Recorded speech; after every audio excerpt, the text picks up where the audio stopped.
Pagod ka na ba? Pagod sa trabaho? Pagod sa pag-aaral?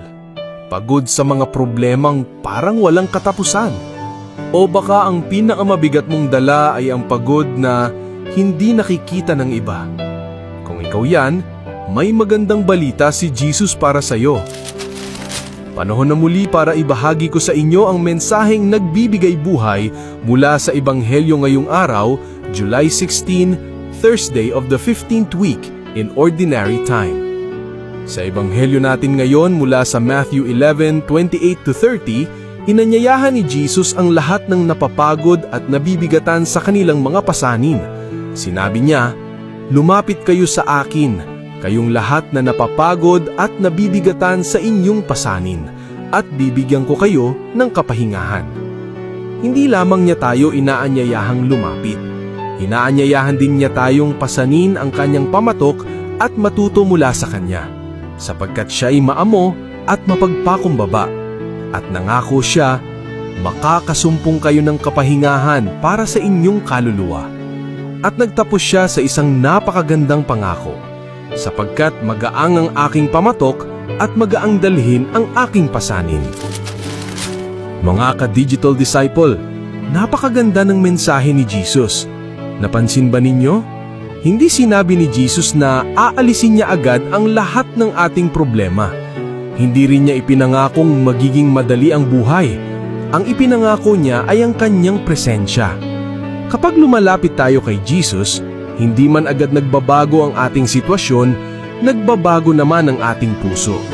Nagkakaroon tayo ng kapayapaan sa gitna ng kaguluhan. Nagkakaroon tayo ng lakas kahit tila ubos na ang ating enerhiya. Nagkakaroon tayo ng pag-asa kahit tila madilim ang ating kinabukasan. Mga ka-digital disciple, madalas kasi gusto nating buhatin ng mag-isa ang lahat ng ating problema. Ayaw nating makaabala. Ayaw nating magpakita ng kahinaan. Pero ang paanyaya ni Jesus ay simple. Lumapit ka sa akin. Hindi niya tayo tinatawag dahil malakas na tayo. Tinatawag niya tayo dahil alam niyang kailangan natin siya.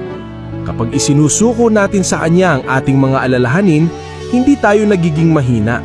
Sa halip, doon natin natatagpuan ang tunay na lakas na nagmumula sa Diyos. Ngayong araw, tanungin mo ang iyong sarili. Ano ang pinakamabigat na pasaning matagal ko nang binubuhat ng mag-isa? Sa iyong panalangin ngayon, sabihin mo kay Jesus, "Panginoon, pagod na po ako. Hindi ko na kayang mag-isa. Ikaw na po ang bahala." At magtiwala kang hindi kanya pababayaan. Mga ka-digital disciple, kung pakiramdam mo'y napapagod ka na sa laban ng buhay, tandaan mong may Diyos na handang makinig sa bawat buntong hininga at punasan ang bawat luha. Hindi ka nag-iisa sa iyong mga pinagdaraanan. Kasama mo si Jesus sa bawat hakbang. Kaya huwag kang matakot na ilapit sa Kanya ang lahat ng iyong dinadala. Dahil kapag ang ating mga pasanin ay inilagay natin sa mga kamay ni Kristo, ang ating puso ay mapupuno ng kapayapaan, ang ating pananampalataya ay lalalim, at magkakaroon tayo ng panibagong lakas upang harapin ang bawat bagong araw.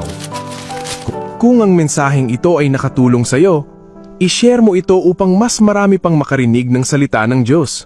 At huwag kalimutang i-follow ang page para sa araw-araw nating pagninilay sa Ebanghelyo.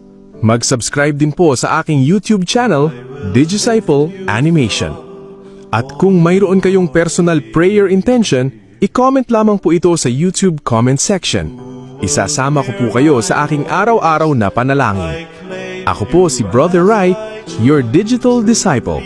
Online for Christ, offline with purpose. God bless.